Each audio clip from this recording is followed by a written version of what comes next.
Right ఇక వివరాల్లోనికి వెళ్తాం. సిద్దిపేట జిల్లా జగద్దేవ్పూర్లో తెలంగాణ ఫోక్ సింగర్ శృతి ఆత్మహత్య కలకలం రేపుతోంది. పీర్లపల్లి గ్రామానికి చెందిన భిక్షపతి సత్తెమ్మ కుమారుడు దయాకర్ హైదరాబాద్లో డ్రైవర్గా జాబ్ చేస్తున్నాడు. దయాకర్తో ఫోక్ సింగర్ శృతితో ఇన్స్టాగ్రామ్లో పరిచయం ఏర్పడింది. ఆ పరిచయం కాస్త పెళ్లికి దారితీసింది. గత నెలలో అబ్బాయి తల్లిదండ్రులు వారి ఇద్దరికి పెద్దల సమక్షంలో వివాహాన్ని జరిపించారు. వివాహానికి శృతి తరపు బంధువులు ఎవరూ కూడా హాజరు కాలేదు. అయినప్పటికీ దయాకర్, శృతి ఇద్దరు నెల రోజులుగా జీవనం కొనసాగిస్తున్నారు.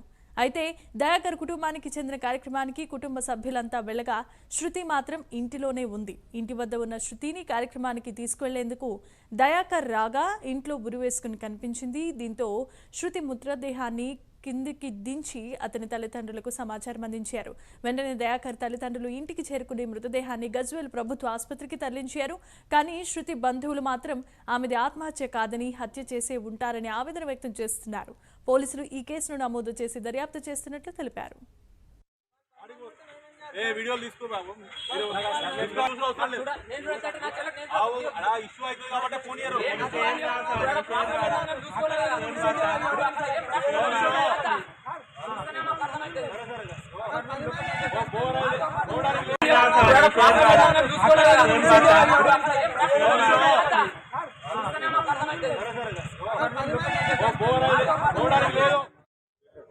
పీర్లపల్లి దయాకర్ అనే వ్యక్తి మరి లవ్ చేసి ఫ్యామిలీ వాళ్ళకి చెప్పకుండా మేము పెళ్లి చేస్తామని చెప్పంగా కూడా ఒప్పుకోకుండా నేను తొందరగా పెళ్లి చేసుకోవాలని చెప్పేసి మరి మాయమాటలు చెప్పి మోసం చేసి ఈరోజు మా చెల్లిని మరి చంపేసి తీసుకొచ్చి ఇక్కడ హాస్పిటల్ వేసేసి ఇప్పుడు ఇంటికి వెళ్ళడానికి కూడా ఇంటికి వెళ్తామంటే కూడా మాకు ఇక్కడ పోలీసులు అడ్డుకుంటుంటారు.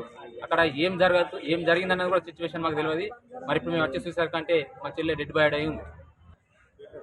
పీర్లపల్లి దయాకర్ అనే వ్యక్తి మరి లవ్ చేసి ఫ్యామిలీ వాళ్ళకి చెప్పకుండా మేము పెళ్లి చేస్తామని చెప్పంగా కూడా ఒప్పుకోకుండా నేను తొందరగా పెళ్లి చేసుకోవాలని చెప్పేసి మరి మాయమాటలు చెప్పి మోసం చేసి ఈరోజు మా చెల్లిని మరి చంపేసి తీసుకొచ్చి ఇక్కడ హాస్పిటల్ వేసేసి ఇప్పుడు ఇంటికి వెళ్ళడానికి కూడా ఇంటికి వెళ్తామంటే కూడా మాకు ఇక్కడ పోలీసులు అడ్డుకుంటుంటారు. అక్కడ ఏం జరిగి